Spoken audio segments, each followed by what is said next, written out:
Bonjour, aujourd'hui mon histoire s'intitule « Retour à la maison ».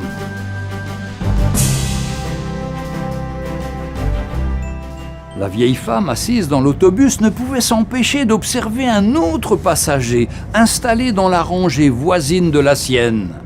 Celui-ci était seul et regardait le plus souvent par la fenêtre. Il avait environ une quarantaine d'années, une belle allure et un visage aux traits fins.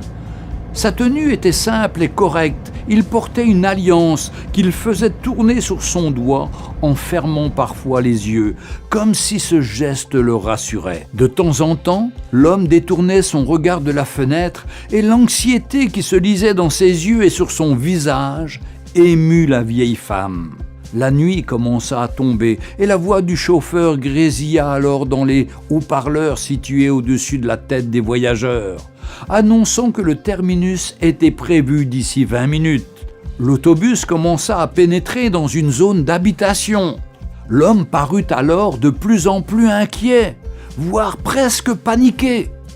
La vieille femme se sentit tellement touchée par sa détresse qu'elle ne put s'empêcher de traverser l'allée pour lui demander la permission de s'asseoir à côté de lui. Leur conversation débuta par quelques banalités, mais très vite, la vieille femme sut mettre l'homme en confiance, grâce à son regard rempli de bonté. Celle-ci commença alors à raconter son histoire. Il parlait rapidement, comme s'il pouvait enfin s'exprimer après une trop longue période de silence. Il s'était marié très jeune, avec une femme qu'il connaissait depuis son enfance et qu'il aimait profondément.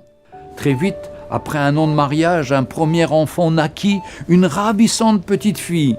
Le logement qu'ils occupaient alors au centre-ville fut trop vite trop petit et ils décidèrent de s'installer dans un pavillon de banlieue. Mais ils eurent un deuxième enfant, un petit garçon. Il occupait un bon poste qui lui permettait de subvenir à tous les besoins de sa petite famille. Mais quand son fils souffla sa première bougie, l'homme commença à se sentir mal et de moins en moins à l'aise dans ce rôle de chef de famille. Pourtant, il aimait sa femme et ses 2 enfants, mais il avait l'impression de s'enliser dans une vie étriquée et un quotidien de plus en plus pesant. Il commença alors à rentrer tard du bureau à la maison, en trouvant 1000 excuses pour s'absenter de plus en plus. Quand il n'était pas chez lui, il errait dans les rues ou bien allait s'asseoir dans le parc principal de la ville. Sa femme s'inquiétait à son sujet, mais il était incapable d'exprimer son malaise. Un jour, il passa devant une agence de voyage et sans réfléchir, y entra et acheta un billet aller simple pour une destination lointaine. Quand il rentra, sa femme et ses enfants dormaient déjà. Il laissa sur la table de la cuisine un mot avec un message qui comportait en particulier ces mots « Pardonnez-moi, je pars, n'essayez pas de me retrouver ». Pendant plus de 3 ans, il voyagea dans beaucoup de pays et il connut beaucoup d'aventures et de mésaventures. Il ne donna aucune nouvelle à sa famille, jusqu'à ce qu'il comprît enfin que ce qu'il recherchait, il ne le trouverait pas dans cette vie sans attache. Il avait déjà un trésor très précieux et c'était sa famille. Mais cette famille allait-elle accepter son retour après les avoir quittés si longtemps ?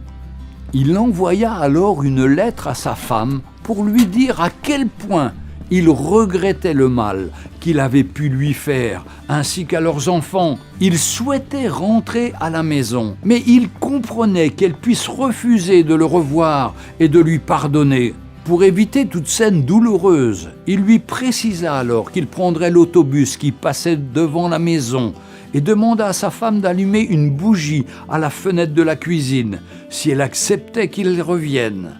Si la bougie n'était pas là, il resterait à bord de l'autobus et quitterait la ville de nouveau pour ne plus jamais revenir et les importuner.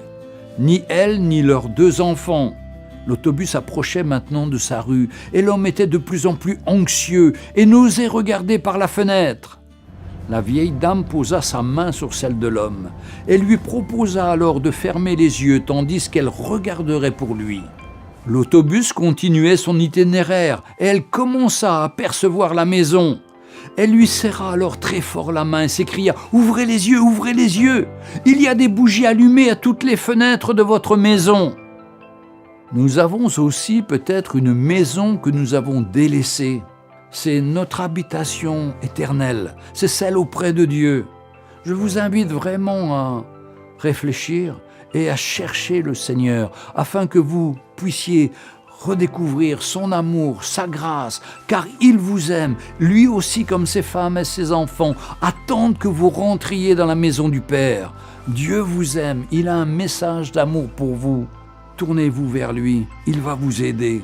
Seigneur, je prie pour tous ceux et toutes celles qui ont quitté leur maison, qui sont partis, cette maison physique ou cette maison spirituelle, qu'ils puissent revenir en arrière, s'humilier, retourner, demander pardon, et toi tu vas les accueillir, comme cette femme a accueilli son ex-mari.